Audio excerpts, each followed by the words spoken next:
What do you see here? Most people would say junk. A busted, rusted piece of industrial scrap, ready for the scrap heap. But a craftsman sees something else. This isn't just scrap. It's a treasure chest of high-performance steel. This is an old industrial bearing, and inside is some of the thinnest steel for the job, 52-100. It's a high-carbon chromium alloy that was engineered for a long life under incredible stress. I see potential. See the soul of a blade. Today, I'm not just recycling. I'm giving this forgotten piece of heavy industry a whole new life. I'm going to transform it with fire and with force into a work of art with a razor's edge. It's a massive, one-of-a-kind hunting knife. This isn't about making do with scrap. It's about showing what this amazing material can become. So first things first, I have to break this thing down. Now the great thing about a bearing like this is that the whole thing, the outer race, the inner race, and the balls, is typically made from 52-100 steel. This stuff is a legend among knife makers. It's got about 1% carbon for incredible hardness and 1.5% chromium for toughness. It was born for bearings, but it's found a second life making incredible custom knives because of its fine grain and how well it holds an edge. To get what I need, I've got to perform a little surgery. The races are holding the prize captive, the ball bearings themselves. For the canister billet I have planned, these perfect steel spheres are exactly what I'm after. Using an angle grinder, I'm going to carefully slice through the outer race. That brilliant cascade of orange sparks tells you just how much carbon is locked away in this steel. You have to be methodical here, cutting through the hardened steel without building up too much heat and messing with the temper. Once it's cut, a chisel and a big hammer should split it right open. It's loud, it's aggressive, but it's the only way in. With the race split, out they come.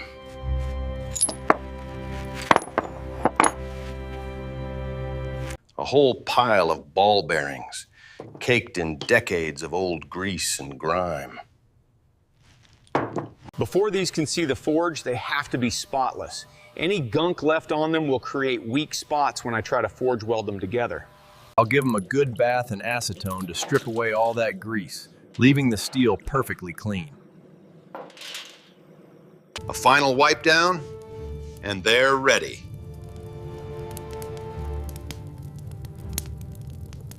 It seems crazy that these little steel balls will become one massive blade, but just wait. Soon, they will be one. Now for a really cool part of the process, making a canister billet. Since I'm starting with a bunch of separate ball bearings, I can't just heat them up and start hammering. They'd fly all over the shop.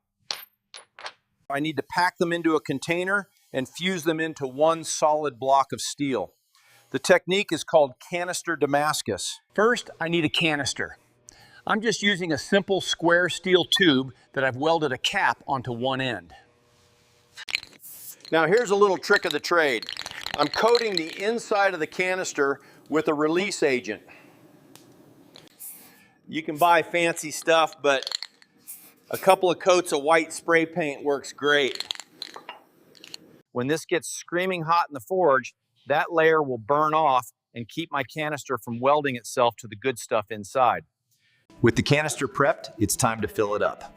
I start by pouring in a layer of those clean 52-100 ball bearings.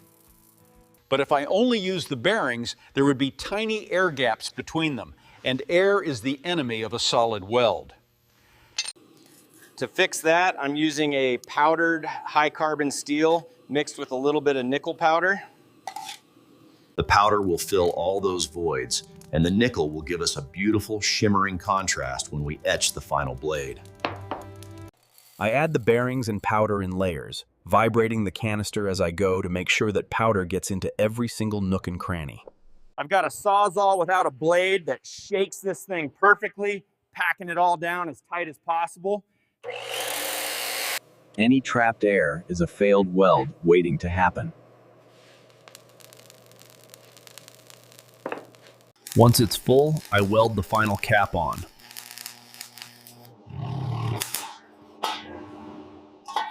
But I leave a tiny vent hole to let any trapped air escape as it heats up. The last thing you want is for this thing to pop in the forge. Finally, I weld on a long steel handle so I can move it around safely. And that's it. It's a metal box full of bits and pieces, but when it comes out of the fire, it's going to be a single solid bar of patterned steel. The canister is heading into the forge, which is roaring at over 2,000 degrees Fahrenheit. I'm looking for that perfect forge welding temperature. A searing, bright yellow, almost white hot. At that heat, the steel becomes plastic, and under enough pressure, all those individual bearings and all that powder will fuse into one solid block. I need to let the canister soak at that temp for a good 15-20 minutes to make sure it's heated all the way through to the core. Once it's ready, it's a quick trip to the hydraulic press. A power hammer works too, but the slow, immense squeeze of a press is perfect for setting the weld in a canister.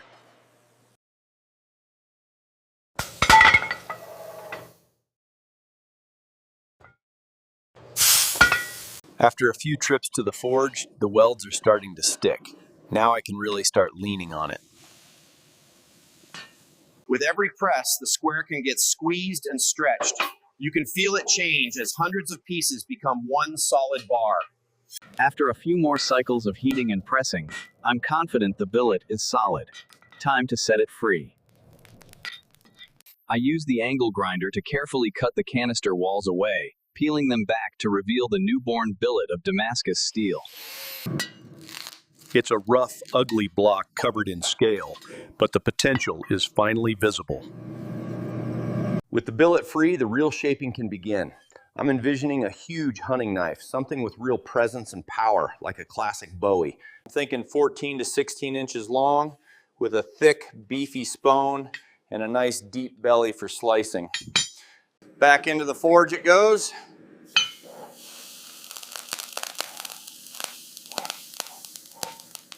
Now I'm using the power hammer to draw the billet out, always keeping an eye on the heat. You can forge 50-2100 pretty hot, but if you let it get too cool and try to work it, it gets stubborn and can crack. I start by forging the tang, the part that goes inside the handle, which helps me set the proportions. Then I start forging the tip, drawing the steel out into an aggressive clip point. Once the profile is roughed in, I move on to the bevels, hammering at an angle to push the steel from the spine down toward the edge. It's a balancing act. I'm shaping the blade while making sure everything stays straight. A big blade like this loves to warp, so I'm constantly making small corrections on the anvil between heats. Each hammer blow is deliberate, pushing the hot steel and slowly revealing the knife that was hiding in that block. The rough shape is finally there, a ghost of the final blade, born from fire and pressure. Forging gives the knife its soul, but grinding gives it its final form. Right now, the blade is just a rough, fire-scaled blank. The beautiful patterns are hidden and the lines are sloppy.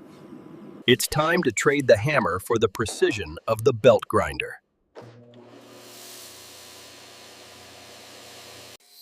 I start with a coarse 36 grit ceramic belt to do the heavy lifting. First job, clean up the profile.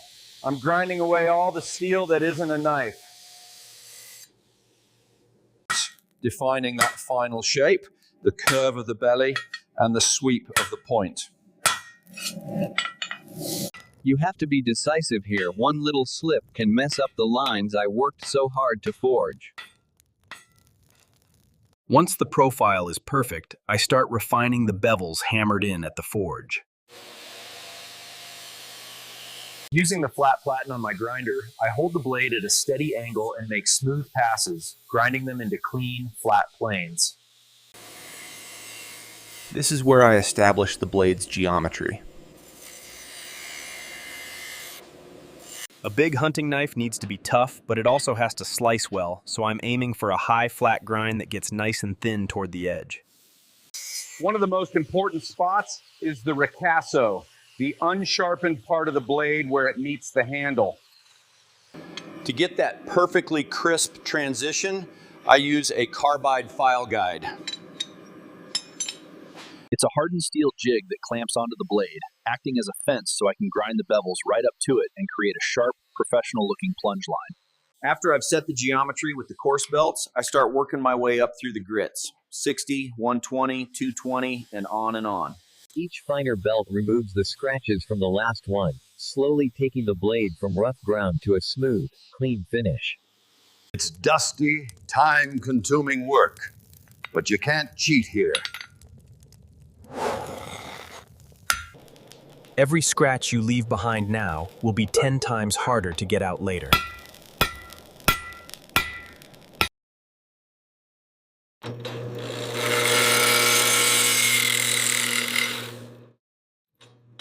It has to be done now. After it's hardened, this steel will be so hard that a regular drill bit won't even scratch it. The profile is dialed in, the bevels are set, and the pinholes are drilled. It finally looks like a knife, but its real strength is still waiting to be unlocked. This next step is the most critical part of the entire build, the heat treatment. This is where science takes over, transforming the steel from a relatively soft state into a hardened blade that can hold a razor edge. With 52-100 steel, you have to follow the recipe perfectly. It's not just about getting it hot and dunking it in oil, it's about controlling the very crystal structure of the metal. First up is normalization. The stress from forging and grinding has left the grain structure of the steel a bit of a mess. Normalizing involves a few cycles of heating and cooling that relieve that stress and shrink the grain size, which is key for making a tough blade. I'll heat the blade to about 1650 degrees Fahrenheit, let it soak, and then let it air cool. This process organizes the steel on a microscopic level, getting it ready for a successful hardening. Now for the quench. This is the moment of truth. I heat the blade evenly to around 1525 degrees Fahrenheit. Holding it at this exact temperature allows the carbon atoms to dissolve into the iron, creating a structure called austenite. Temperature is everything. Too cool and it won't harden. Too hot and the grain will grow, making the blade brittle. Once the blade has soaked long enough at the perfect temperature, I plunge it, edge first, into a tank of quenching oil. The hiss and smoke are dramatic, but the real action is a violent transformation happening inside the steel.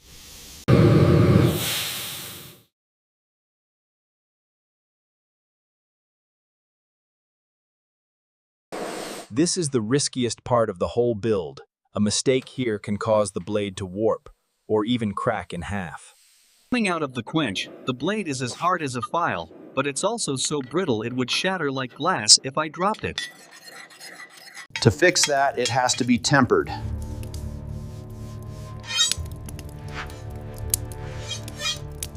Tempering means reheating the steel to a much lower temperature, which relieves the stress from the quench and trades a tiny bit of that hardness for a huge boost in toughness. For a big chopper like this, I'll temper it at 425 degrees Fahrenheit for 2 separate 2-hour cycles. This should give me a final hardness of around 59 to 60 on the Rockwell scale, the sweet spot for amazing edge retention and serious durability. The science is done. The steel's true potential is finally realized. With the blade heat treated, the hard part is done. But now the artistry begins. A great blade needs a great handle. For a big, dramatic hunting knife like this, I want a handle that's both beautiful and bomb-proof. I've picked out a block of solid brass for the guard, some vibrant red G10 for liners, and a stunning piece of figured. First, I have to fit the guard. I've cut a piece of thick brass and filed a slot in the middle that perfectly matches the tang. The fit here has to be dead on with no gaps. I slide it into place until it sits perfectly flush against the shoulders of the blade. This guard will protect the hand and give the knife a classic, solid look. Next, the handle scales. I've got 2 matched pieces of ironwood that I've flattened so they'll sit flush against the tang and the red liners. I trace the tang shape onto the wood, cut them out on the bandsaw, and then use the holes I drilled in the tang earlier as a guide to drill through the liners and the scales. Time for the glue up. I clean every single surface with acetone to make sure I get a perfect bond. Then I mix up some high-strength 2-part epoxy and coat everything. The tang, the liners, the scales. I assemble the whole sandwich and slide the brass pins through. Using a small ball peen hammer, I carefully peen the ends of the pins, flaring them out. This mushrooms the brass, mechanically locking the entire handle together. Even if the epoxy failed, this handle isn't going anywhere. After the epoxy cures, the handle is still just a rough, clunky block. The rest is pure sculpture. I head back to the grinder and start shaping the handle. Grinding away all the excess wood and brass to reveal the comfortable, flowing shape I have in my head. I round the edges, create a nice swell that fits in the palm, and blend the wood smoothly into the brass guard. This is done as much by feel as it is by sight, constantly checking how it feels in my hand. Once the shape is there, it's time to hand sand. I work my way up through the grits, from 220 all the way to 2000 grit paper, until the wood and brass are silky smooth. A final trip to the buffing wheel makes the ironwood's grain pop with a deep, liquid shimmer. And finally, back to the blade. To reveal that beautiful pattern from the ball bearings, I have to etch the blade in a bath of ferric chloride. The mild acid eats away at the different steels at slightly different rates, creating a topographical map that reveals that stunning honeycomb pattern. After a few minutes, I neutralize the acid and give the blade a final polish. The pattern is mesmerizing, a permanent reminder of the hundreds of bearings that came together to make this blade. And here it is. What started as a greasy, forgotten piece of industrial junk is now a finished knife. The transformation is complete.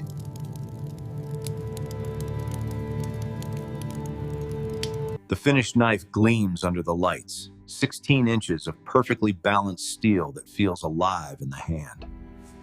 The desert ironwood handle glows, its deep grain a beautiful contrast against the polished brass guard and that thin, fiery red liner. But the star of the show is the blade. The etch revealed the steel's history. You can see the gorgeous, organic pattern left by the individual ball bearings fusing together. It's a pattern that can never be exactly duplicated, and this blade is truly one of a kind. The high flat grind is clean and sharp, rising to a thick, powerful spine, and that aggressive clip point just looks mean. It might look like a showpiece, but I built it to work. Looks are one thing, but performance is the real test. A knife is just a sharp piece of metal if it can't cut.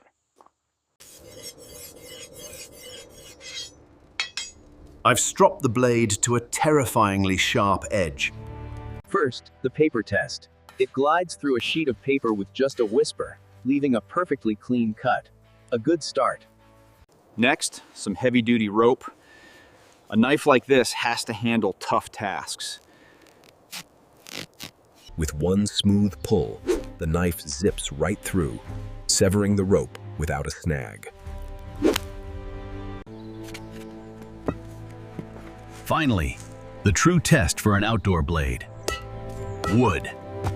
I grab a piece of dry hardwood and start making feather sticks. The edge bites deep, peeling off paper-thin curls with no effort at all. Then a few quick, hard chops into a thicker branch.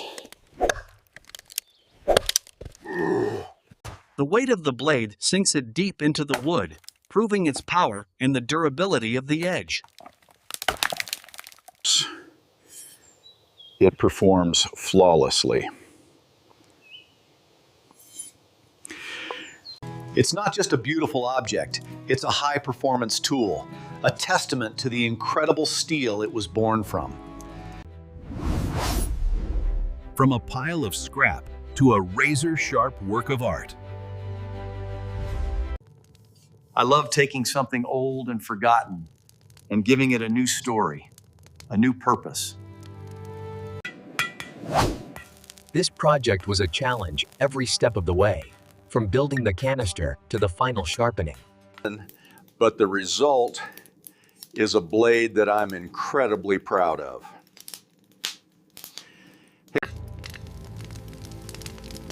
It's a piece with a soul forged in fire. If you enjoyed watching this transformation and want to see more secrets from the forge, be sure to subscribe to the channel. Your support is what lets me keep the fire burning and keep creating these videos. Let me know in the comments what you thought of this build and what kind of scrap you think I should transform next. Thanks for hanging out with me in the shop.